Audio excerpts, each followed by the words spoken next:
to your organization. So I want to welcome you back for workshop 3. So today we are focused on activation and implementation of a strategic plan. Gavin is going to drop in the chat the workbook for this session. So go into chat real quick and download that. It has the final materials. So it looks like the first two. Keep scrolling on down and you'll see the new pages. So pull that from your chat. So I want to start by recapping our first, actually, let me start by going over the agenda. We'll recap workshop 1 and 2, just to remind us of where we are in the process. I'm going to talk a little bit about why plans fail, and it's the activation or implementation phase where many times strategic plans begin to struggle. And then we'll end it with activation. I'm going to give you some ways to mobilize stakeholders. We're going to go back to the stakeholder engagement we talked about before. We're going to get into implementation. What are the tools, technology, things that you can use? We'll talk a little bit about culture as we wrap that or get to the end of the call. And then I'm going to open it up and just ask what questions, thoughts, what didn't get answered during these 3 months or 3 workshops. Okay, that's where we're going today. So I'm going to start with a reminder of where we were and walk us back through the process. So in call 1 or workshop 1, we focused on the explore and align phase. We talked about explore is really looking at the environment, but it matters on what you want to learn. So we start with what's the growth? Do we want to grow? Do we not? If we want to grow, what ways do we think we should grow? And we talked about why does a donor choose us? Both of these things, whether the way we want to grow and the way that makes us unique and different, helps you understand what research that you want to do so that you're not spending a lot of time or money trying to research everything. It'll really hone in and say, this is what we should be focused on. This is also the first step in stakeholder engagement. So who we talk to matters. Depending on the organization, are we talking to children? Or if I'm at a school, they talk to high schoolers, for example. Do we talk to parents? Do we talk to our current donors? Do we talk to partners or partnership organizations? So you really want to think about, what do I want to know? Who has that information? And then how's the best way for us to talk to them? A survey, focus group, or a listening session. Then we went into the alignment phase, which is, these are all the things we know. Do we agree on that as an organization? So best practices is that you're you have a strategic planning group. You have at least 3, 4, 5, 6, 7 people that are responsible for getting this thing all the way through to completion and then helping to activate it. Some group that's going to be working, that could be an entire board. It could also just be some of the board members and some of the team members. So you got to have somebody that, or some group, and not be making the decisions in a silo or just 1 or 2 people. From there, once we agree on the realities of our organization, this also helps us say, yep, this is our growth. Seems like it's supported. Our strategy seems to be clear. So why somebody would choose us. We then get into visioning and strategy as far as when we begin to write everything out. So we get really clear in the visioning process and the strategy process. It's really writing the plan. And that's what we did last time. So if you remember last session, we talked about GOOMS, which is the goals, objectives, outcomes, and metrics. So a goal is what you want to accomplish. An objective is how will you accomplish it. The outcome is what will change as a result. And this is usually human behavior. And then you have metrics. How will we measure success? This is usually percentages. So Gavin's going to drop a copy of that into the chat. So you have just these 2 sheets. They're not in your workbook, but you have something that is really just a few pages that you can print off, give to the group that's going to be actually working on the goal development or the GOOMS development. So here's an example. We typically have financial sustainability or long-term sustainability, financial, something or finance, a lot of ways that people typically will say the pillar is something about revenue, right? And so in this example, we have financial sustainability. What's the goal? To diversify revenue sources to align with long-term sustainability. So a lot of nonprofits are very reliant on one or two donors. And when this happens, if something happens with one of those donors, like we're seeing now with the government, or one of those donors, maybe they're using a lot of the money that's in the markets and the market takes a downturn, stuff like that, you're vulnerable to losing revenue. So in this example, where our objective, or I mean, the goal is to diversify revenue sources. The objective is how will we actually accomplish this goal? And in this, we write the finance committee will develop and implement one new revenue source annually. So this says who's going to do it and what are they going, how are they going to diversify our revenue? They're going to find us new revenue sources each year for as long as the plan. So if the plan's 3 years I recommend people develop plans no more than 5. 3 is probably ideal just because of the speed of change now. So looking to do a new plan every 3 years. So in this example, they would have 3 to 5 new revenue sources over the life cycle of the plan. What is the result of this? So what's the outcome? Why, what's the human behavior or what's going to change? And the outcome is to not excessively financially be dependent on any one single donor. So you don't want to worry about what are we going to change or the result. We're trying to be clear that we don't want to rely just on one donor. What's the metric? 15% increase in the revenue each year, measured month over month. So this is why I don't use SMART goals, is because I like to be able to break them up, because sometimes we have multiple objectives for one goal. We may need to do 3 or 4 things to accomplish a goal. We might have 2 or 3 metrics. So I don't use a SMART goal process because I want a client to have the flexibility to be able to think more broadly about how they're going to get that goal accomplished. So we covered that in our first session, but now you have a worksheet to go with it. So let's talk a little bit about why strategic plans fail. They typically fail because they're seen as a one-time event to create a document. And we see this pretty frequently, that I just want the document. Maybe they're going to use the document for a grant, or they're going to use the document maybe to bring a little bit of clarity, but they don't see the document as a guide.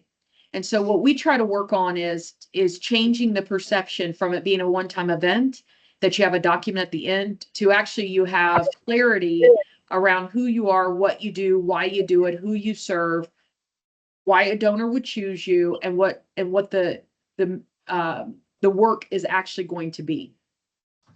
The second reason is it's not embedded in every management routine.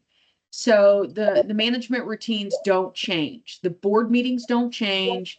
The one-on-one with staff doesn't change. The conversations we have don't change. We don't use the words that are in the plan. Nothing changes from the way that we manage and operate day to day. We just have a document.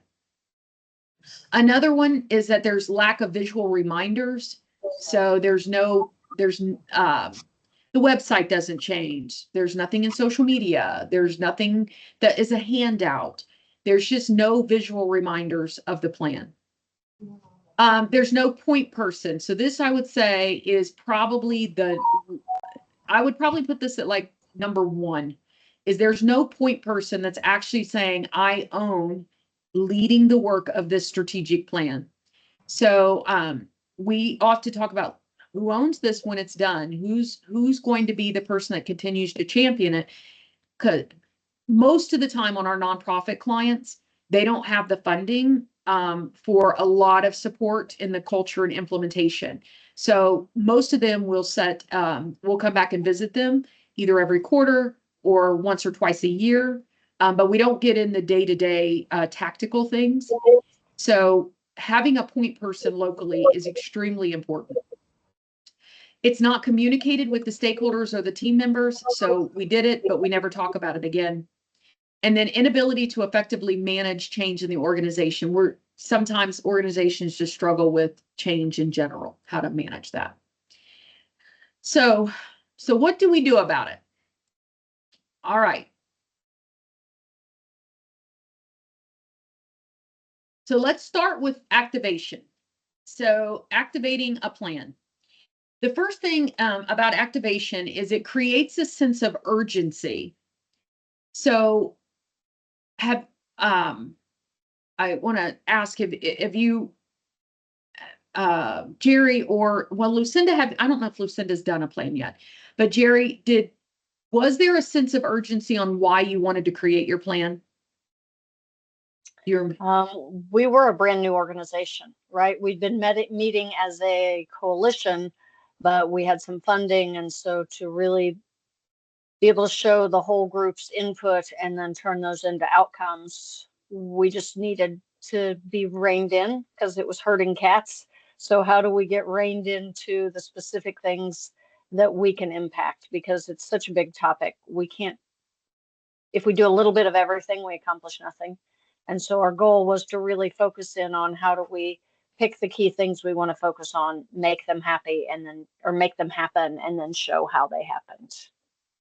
You summarized it beautifully. And that urgency was, we need the direct, like we now have funding, we need to get some clarity, right? Like if we keep going down the way that we're going, the money spent and it may not be spent and the time will be used and it might not be the most effective way.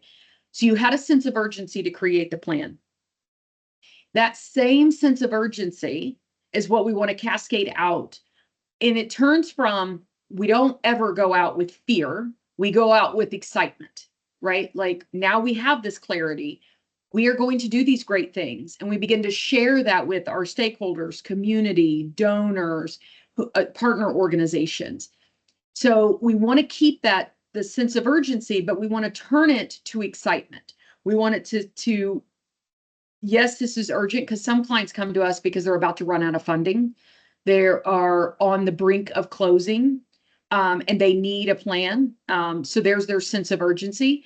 But we want to go out with excitement that we now have clarity, we have enthusiasm, that yes, we've got this, and we want to start to share it, talk about it.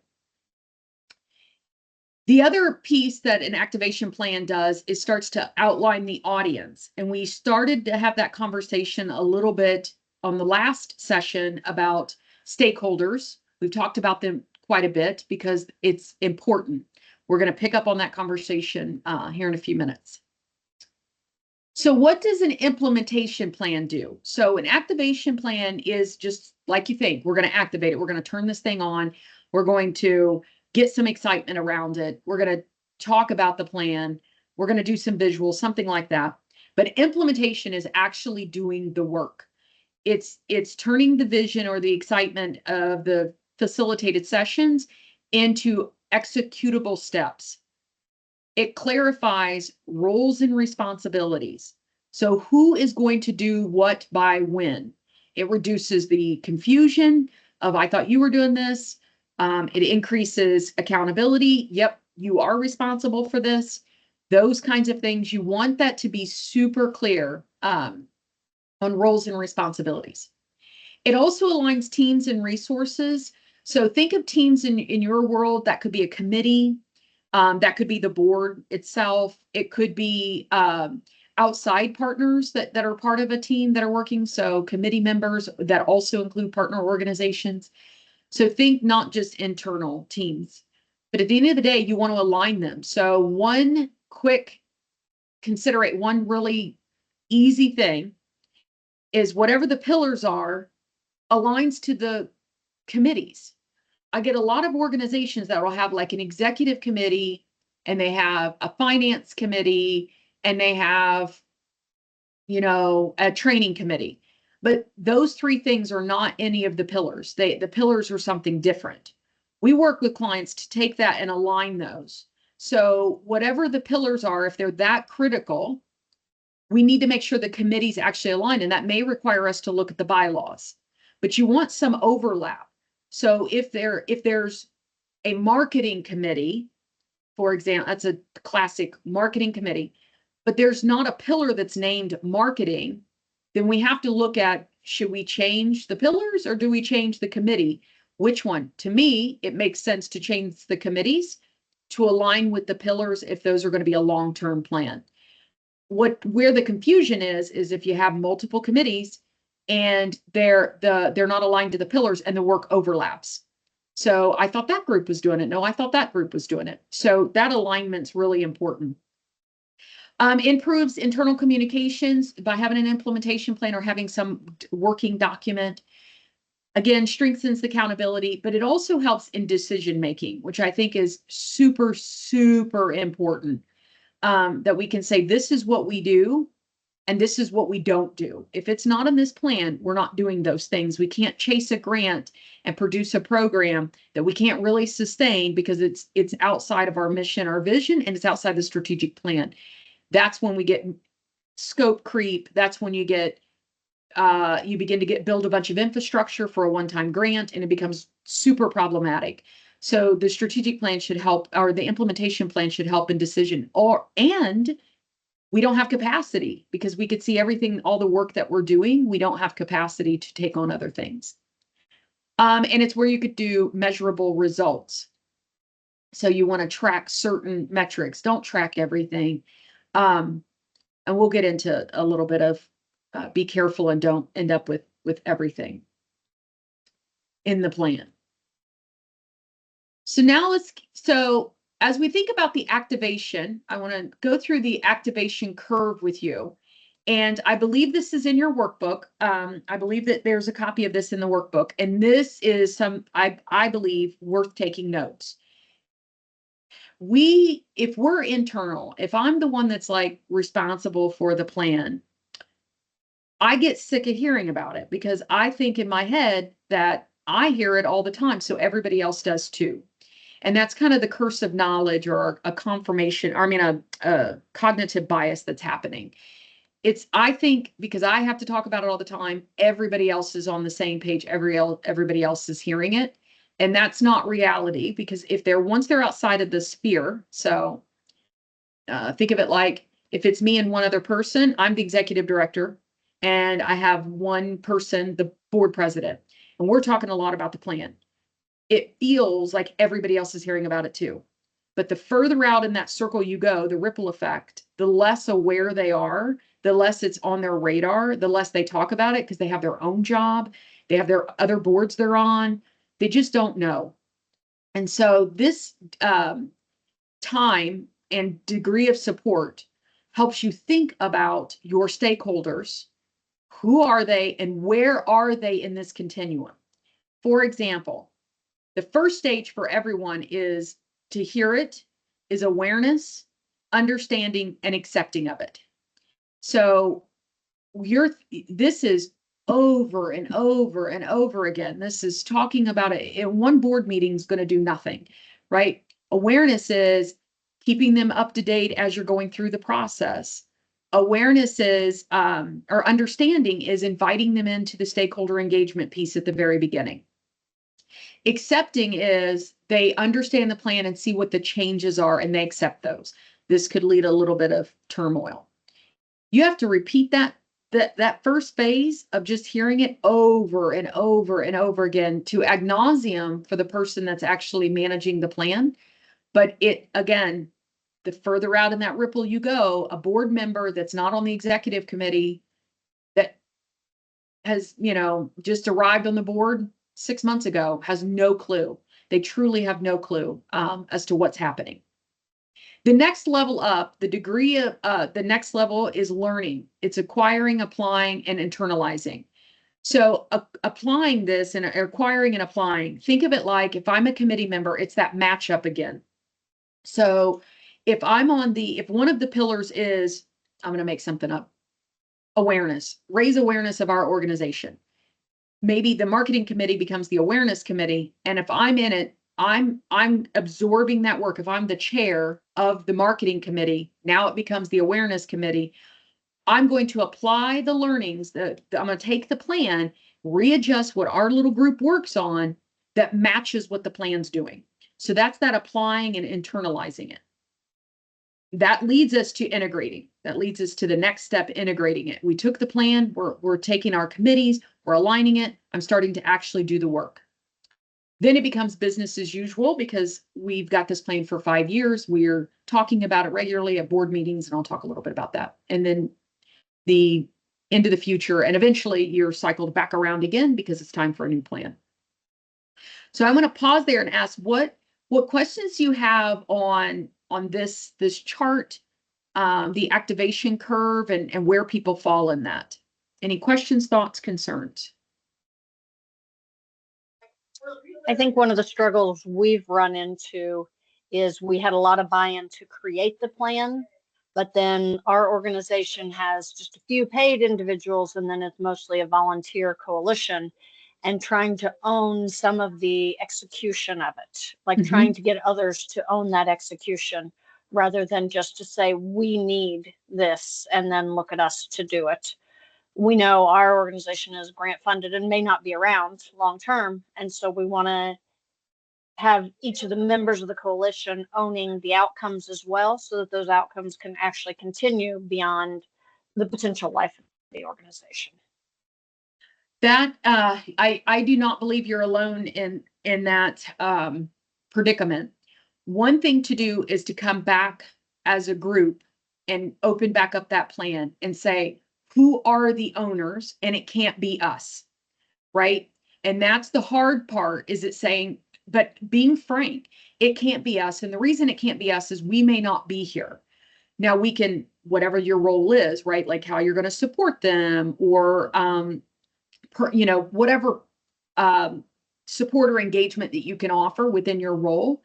But saying someone has to be the owner of this pillar, this part of the work, that's where that committee piece comes in, having the committees that actually own it. Because you're right, often it's executive directors too of a nonprofit. They'll dump 100% of the work on the executive director.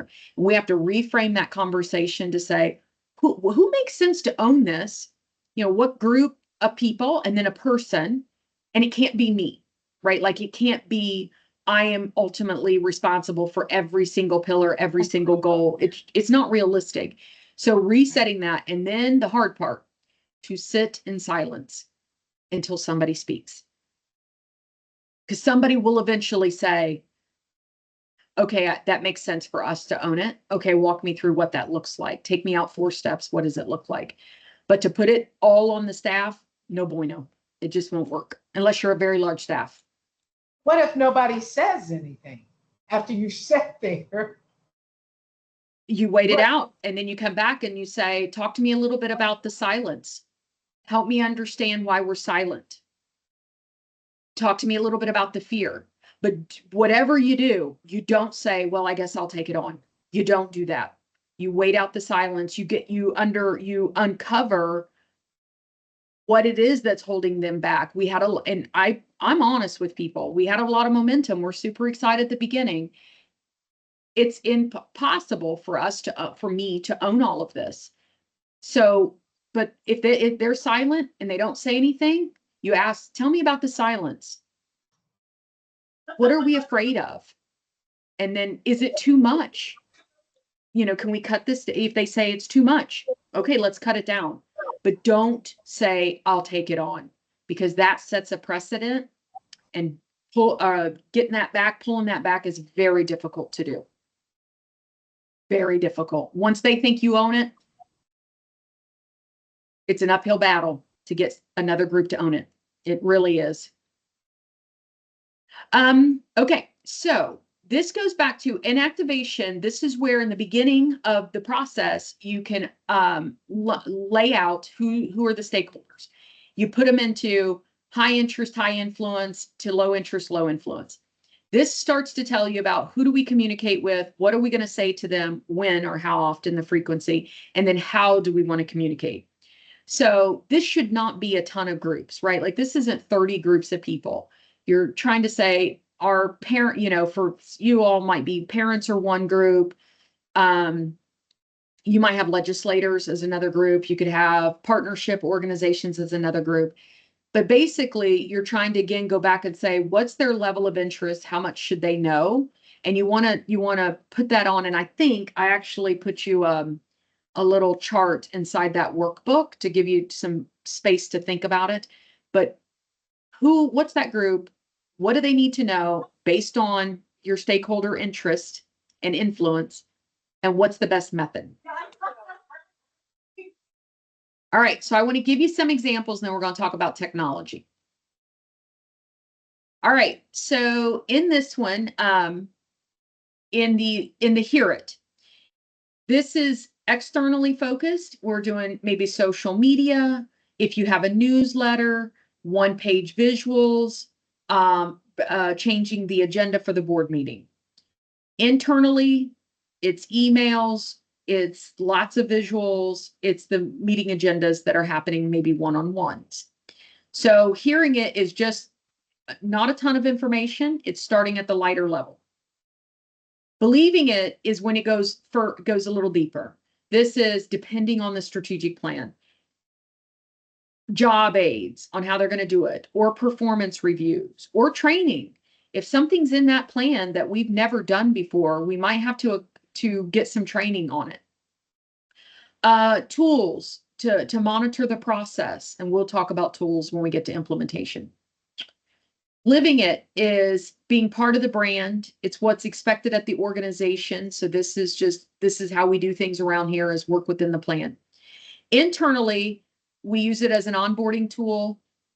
It's in our everyday interactions. It's projects aligned, so no one gets a project that's out in left field. It has to align to the strategic plan. Annual and biannual meetings that are dedicated to revisiting the plan. So that could be a quarterly, that could be biannually, that could be annually, but some dedicated time to just do fresh set of eyes, rereading the plan, taking time to actually sit down and reread it and go, what have we activated or implemented? Where's the gap? What maybe doesn't work anymore? What were we thinking? We might need to make some changes, but having an intentional time set aside to say, we're going to talk about this plan. This is the whole purpose of this meeting, is to talk about the strategic plan. Okay. So what are ways that you can leverage technology to do this, to help you? So ChatGTP can help you generate ideas on creating awareness and understanding of the plan. It can write the content. It can create a cadence of a 12-month marketing to donors and strategic or stakeholders to raise awareness of the plan. It can leverage for a consultant if you're like, okay, we need help. Most of the time, consultants are helpful here to just take work off of either committees, executive directors, whomever. It's really about staff augmentation. But they can also analyze an organization to look for alignment and gaps, because they're a third party. We have a different set of eyes. So if you're thinking, where can a consultant help me in this? They can look at it and go, okay, this is how you're doing business today. Here's all the places that we think that you could plug in the strategic plan and the content, the goals, objectives, and so on. So I'm going to bring over let me find it, my ChatGTP, and I'm going to show you how that might work. Okay, so in this ChatGTP example, let me make sure I can still see you. The ChatGTP example, I typed this as this is what I put in. And I'm going to show you, I'm going to give you another prompt in a second. I'm activating a new strategic plan. Act as a content creator and marketer. Using the uploaded strategic plan, develop me a marketing campaign that creates excitement about the new direction of our organization. I got to tell it what we have. We have an email marketing software and social media platforms. Provide me a 3-month activation that focuses on external audiences. So I uploaded the plan and said I need to raise awareness. So first, it gives me an outline. 3-month activation, external audience. Month 1, announce and inspire. What's the goal? To build awareness, focus areas, the announcement of it, mission, vision, the North Star and pillars. It tells me the email, what would the subject line be? and it kind of gives me a little bit about it. Email 2. Then it tells me social media posts. We've got a new roadmap. It'll give me an example, maybe a team selfie and a quote, North Star spotlight video, and it gave me some tactics, add a home banner to the strategic plan, a video, Facebook posts. Month 2 is about engage and connect. And again, it gives me ideas or tells me the focus areas, gives me the email, campaign ideas, social media posts, and tactics, all the way down to month 3. Activate and invite. Now, it's not going to be right on the first go. So you want to be able to go back and give it more instruction on what you want to see this plan, what you want out of it. Maybe it missed something or you don't like videos or something like that. So I'm going to give it I'm going to tell it, let's work on the 3 social media posts. And I'm going to just see what it comes up with. So act as a social media marketer and develop I'm going to just do 1 week of social media posts for month 1. Do not include videos because I don't want to be on videos. Keep them focused on awareness, but encourage engagement from our followers. So let's see what it comes up with.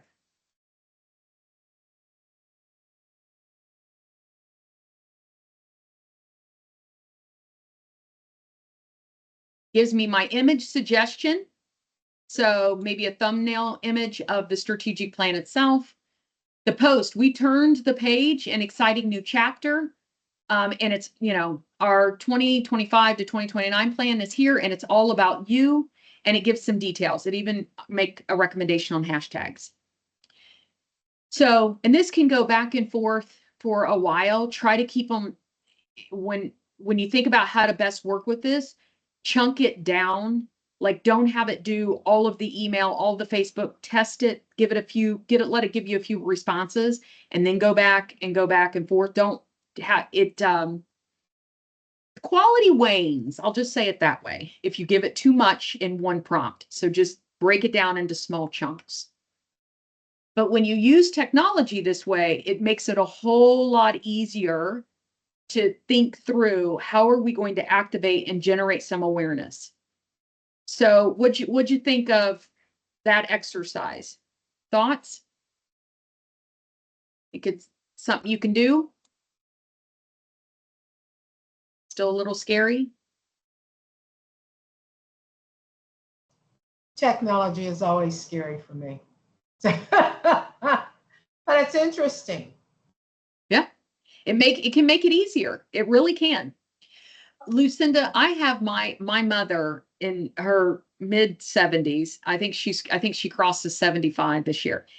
And I have her in there developing my dad's, he has high blood pressure, meals, taking the food that's in her pantry and saying, okay, Mom, put it into your phone. You've got the app, have it tell you what to make because she hates to cook. Right. And so where it's scary is that I don't want it to think for us. Like, we don't edit it or read it, or we just copy and paste. We don't put our own voice. So use it as an idea generator.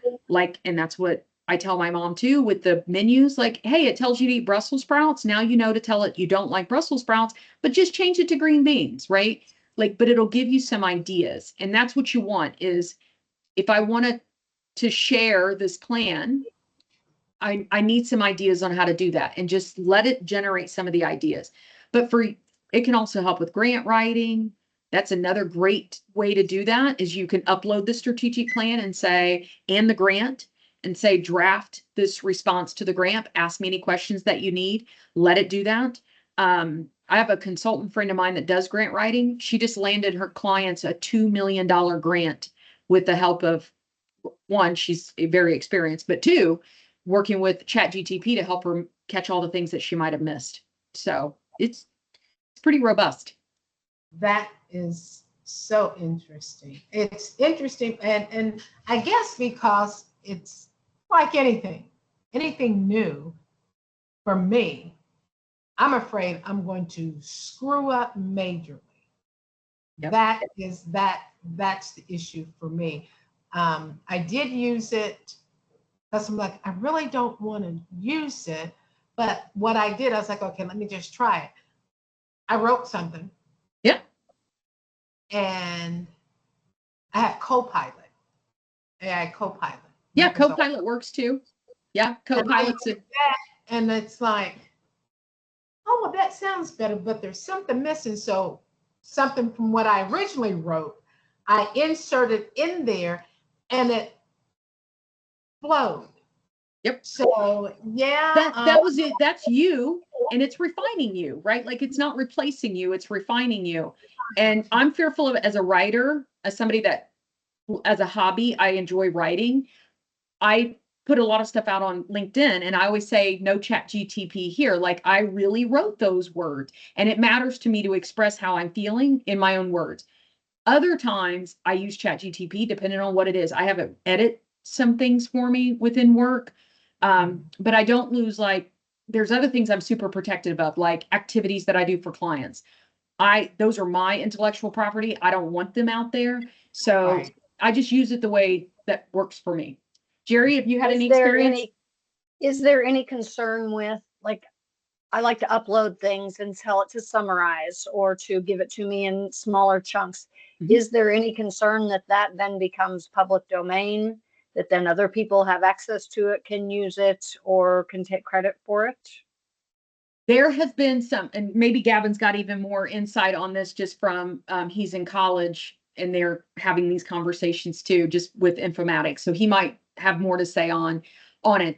But there has been some litigation, authors especially. And so I know ChatGTP specifically has dialed way back, like they had to shut off some features because they got a class action lawsuit again, from some authors that are like, my books are not meant for public domain. Internally, though, it uses to get smart, but ChatGTP specifically has said, no, we are not going to use what you put in there as far as info, like your personal stuff to be used. It's to be shared. It's only used to improve the prompting process, like your integration. Gavin, do you, from your That was school? exactly right, what you just said. Okay. It keeps it internally on its servers and it's continuously learning. All AI are continuously learning. That's their whole niche, right? So it will take in your information and your information will be stored on its internal servers, but it's not going to be regurgitated in any way that will come back to you. But like authors, like their work would have the potential to see, oh, it pulled from this book, so now it can throw this topic out there that relates very closely to this book. You get what I'm saying? And they have to cite it now too, Jerry. So what we put in there is not reused. It goes back, it's reused for improving on prompting, but it goes back out to the internet and pulls from all this other data. And that's why they're requiring more data sourcing of, and you can ask it, where did you get this information? And it has to source the data, but it won't take what you put up, like your internal stuff, and share it with me. I would not get that. Does that make sense? It does. And that was my concern, is that if it's learning from, say, something I've input, then that then is in turn using it to teach someone else, which could mean then that somebody is using our things and taking ownership for them. Yep. Copyright is a big concern, especially if it's like intellectual property, author books, for example. That was the big thing, and you can ask it to cite everything, and Perplexity's a little bit better about it, but no, they're not taking your stuff. And I thought, Gavin, that it's the more work you're doing within it, it's almost encapsulated within like my email. So it's holding my stuff that's linked to what we do. It's not out there sharing it. I believe that is correct, but I cannot speak on that for sure. But I think you're right there as well. So I feel your fear. believe me, I feel the hesitation, and I look at it and go, what works, figure out what works best for you. Okay, so on to stakeholders, just thinking about where they belong in this, again, continuum. Remember, more level of detail, less. So you're not trying to share every page or every little infinite detail with stakeholders. So you want to, maybe the board, which should be management, is looking at all the components of it. But when you further out that you get, the less detail that they want. They want to know the highlights. How is this, again, change the organization? Okay. All right. I think that's it for that one. All right. So let's get into the last pieces. So activation is about generating excitement. Implementation is about actually doing the work.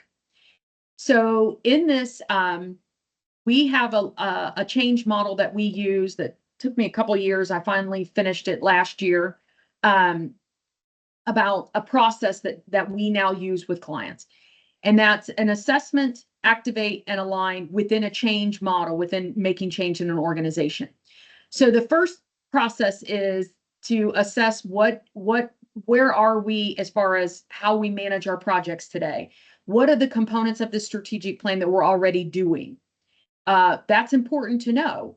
Are we already doing this? Does our agenda already match 2/3 of what's on there?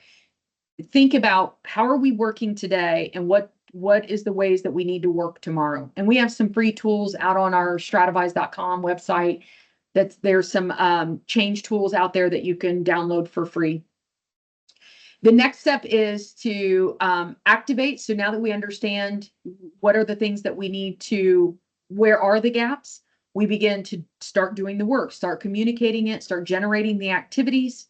And the last phase is alignment. So that's where we take what we said in the assess phase that's missing, the gaps, and we begin to close those gaps. Here's a tangible, real example. Your performance review, either if you're an executive director, the board should be doing a performance review. That's the hope. Or within your own organization, whatever that looks like. The performance review, the goals should be tied to the strategic plan. So in the assess phase, we're like, let's take a look at our performance review. In the activate phase, we're communicating, hey, I see a gap here. In the alignment phase, we're updating the performance review. It's, of my opinion, it's unfair to hold someone accountable to goals that are not in the strategic plan. So you want to find alignment in those. That's a really simple example of how you go all the way around that circle, getting the performance reviews to tie to the original goals. So in our world, we don't sell software. So when we talk about ways to monitor progress, I'm going to give you some really, really simple things. And then I'm going to talk to you a little bit about technology options if that's what you want to use. And then I'll share how we do our projects. So performance review is one I gave an example of. Onboarding, please don't think of onboarding as in new hires. Think of onboarding of new board members, new committee members, new partners that are going to start working with your organization. Onboarding is not if we're just going to hire someone. It needs to be anybody that's going to now learn about your organization. Going over the strategic plan is a simple best practice to embed it into the overall culture, the way that we behave. Monthly check-ins. If you're data driven, you could do dashboards if you really want to get technical. There's recognition of align to objectives. So that's reward and recognition that we accomplished something. So instead of recognizing someone for doing something that's not on the plan at all, instead you're trying to do recognition. So the way that works out is on social media or on the newsletter. In the plan, it talks about new partnerships. and an employee or executive director just built a new partnership with an organization. You want to say, we're excited about the new organization. We're continuing to integrate our strategic plan and part of that was this new partnership with whomever, right? Like that's the language. I'm reinforcing what I've learned. Again, you've got tools to help you generate that post to take some of the pressure off of you. But you have to know in your mind that we need to go back and connect the plan. That's where ChatGTP is not going to do that work. Behavior reinforcement through meetings, storytelling, rituals, which are routines, management routines. So I have many people that want to just run out and get software. Software is not going to fix if the behaviors are not there to use the software. So there are hundreds of software that you can choose to manage projects. If you are not doing a technology project, like software builds, there's very specific project management. But for nonprofits, I'm of the belief that you don't need to spend a lot of money. You have to get the behaviors right. How do we actually manage a good project? That's time, resources, project details, who does what by when. Like these are the real basics of managing a project. The software does not matter. Okay, so you can get a free one if you want. You can just use good old Excel. Yeah, let me see. Let me see if I can pull one up for you real quick. I was going to ask you to do it, Gavin, but I don't know that I remember the name. So give me a second here. Matter of fact, I do think I have. Okay. Okay. So I'm going to pull one over as an example. So good old Excel, this works as good as any other software because it's really about the behaviors. So in this example, you have each one of the pillars. So this one is stewardship, culture, spaces, connectivity, outreach. There's the pillar. What is the goal? What are some of the key activity that you're doing? And what are the action steps? Who owns it? Date started, due date, status. Somebody has to manage this, or you ask the committees. If I'm a committee member on the culture committee, I'm responsible for filling this out. It can be like this. It could be fancy software. The way we do it internally is we use OneNote, and OneNote is not fancy. It's, doesn't have all the bells and whistles and all the reminders and all the things that personally drive me nuts, like Trello. I can't do Trello. I can't have all those. I can't have that stuff popping up and reminding me. It's just not my personality. So I want something super simple and that we just look at very, very often. And for me, for our clients, Gavin uses OneNote and he looks at it and we talk about every client, where every project, every week. It's the behavior that moves our projects along. It's not the software. It's what did we get done? What do we need to get done in the next week or 2 or 3 weeks out? And the fact that we look at it and talk about it every week is what gets it done. It's not the software. And so you can choose the software, and I've got some free ones as an option, but you can also have a template like this if you want it. All right. So we've got about 10 minutes till 1. So let's talk about some of that software. Trello is one. I know it's free to use. It's kind of uses what they call the Kanban methodology. And it's basically to do, and done. It's like a checklist format. Some people love it. I have used it in the past. It was just too much for me, too overwhelming, but it is free. It's a nice reminder. ClickUp is another one. Asana I've used in the past on some national boards that I've been on, some national association boards that I've been on. We used Asana. It's okay. It works. It's not in my management routine, So it was hard because now I'm using something different as a committee member that's out of my business practice, but that's what the committee requires. So I used it and it was fine. Google Workspace is another one, or as I said before, good old Excel. But Monday is another one, another project management software. Microsoft Project. There's hundreds of them out there. Find one that works best for you. If you want to keep it simple, Google Keep is the equivalent to Microsoft's OneNote. You can keep track of them there. Where does the third-party consultant help? They can, again, they can do the work. They can carry out the work, 3 months at a time, 6 months, 12 months. They can help create the momentum. They can manage projects. They can also, again, look for alignment and gaps. So they're just going to be a fresh set of eyes. It depends on, what do you think? Where is our gap in getting this implemented? You can look to a consultant for that. But for the most part, organizations, it's taking the plan, creating an implementation, dividing the work, ensuring that it has owners, and then talking about it every week. That's really the nuts and bolts of implementation. So I want to give you some simple things to do right out of the gate that are the most simple things. Change your board meeting agendas to align with your pillars. So in that example, I think they had stewardship and culture and community. Those 3 pillars and the others would be on my agenda.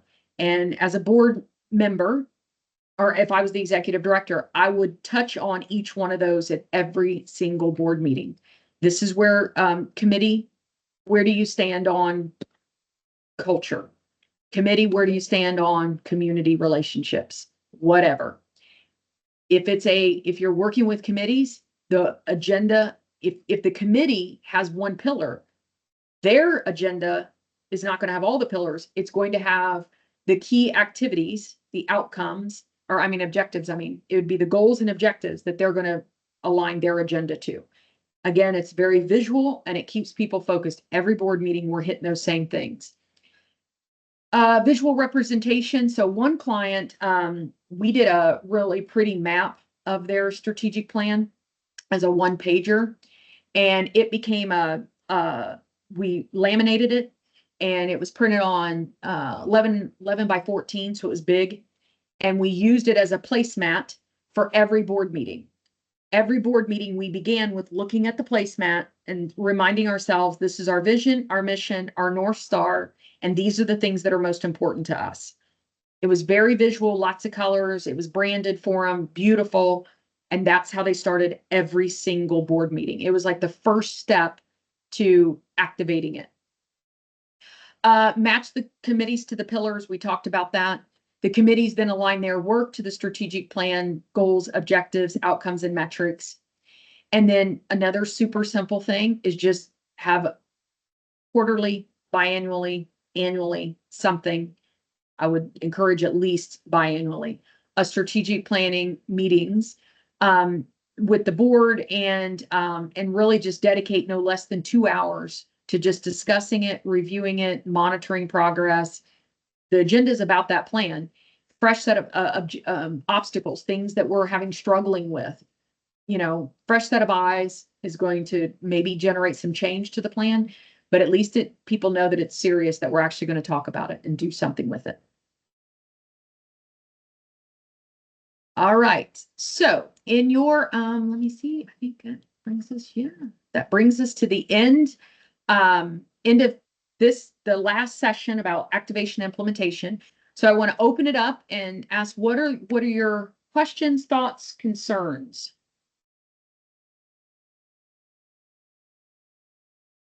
About doing this on your own?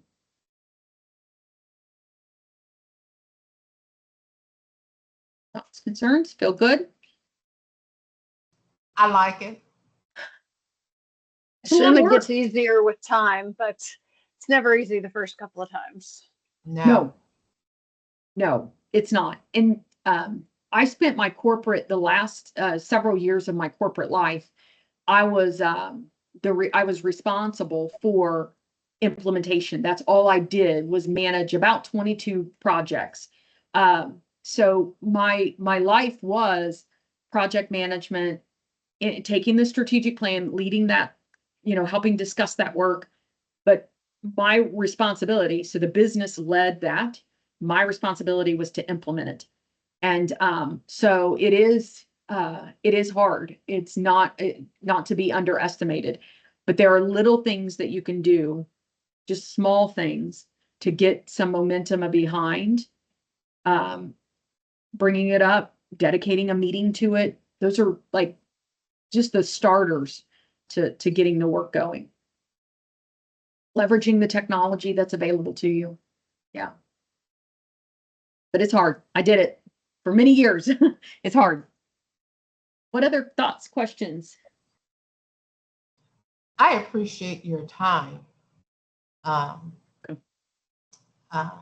in doing this. I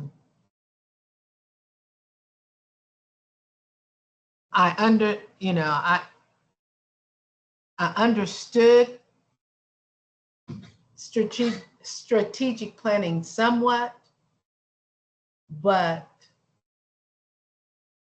I have a better understanding of what it is, and prayerfully how to do it and do it correctly. But again, my issue with the whole thing is telling the story.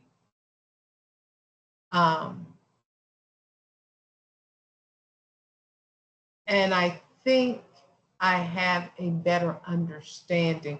That's my thing is, well, when people say, maybe I just can't wrap my head around it. Well, people don't know what you do at Townsend. I said, what? I said, we've been around for 104 years doing the same thing, but adapting it to the times, and you still don't know what it is we do. So, yeah, I think eventually I'll get better at telling the story and be creative in doing so. And remembering that that's that example of you're the curse of knowledge, because you touch it every day. So it's like, what do you mean you don't know what we do? But Yes. outside, the further out you go, the less knowledge they have. And Right. that's where you want to take a look at this activation curve and say, we have to ad nauseate, just constantly talking about what we do. Do we have, so for example, Western Wayne News, asking Chris Hardy, will you do an article about us twice a year to raise awareness? Just full on article about us. Do we have, can we get a presentation with the schools once a year to raise awareness? Can we be part of, whatever, part of parent night? Just remember, the more you're going to hear it a million times and think, how do you not know about the Townsend Center? But they don't. They don't, because they're further out. It's just out of their sphere.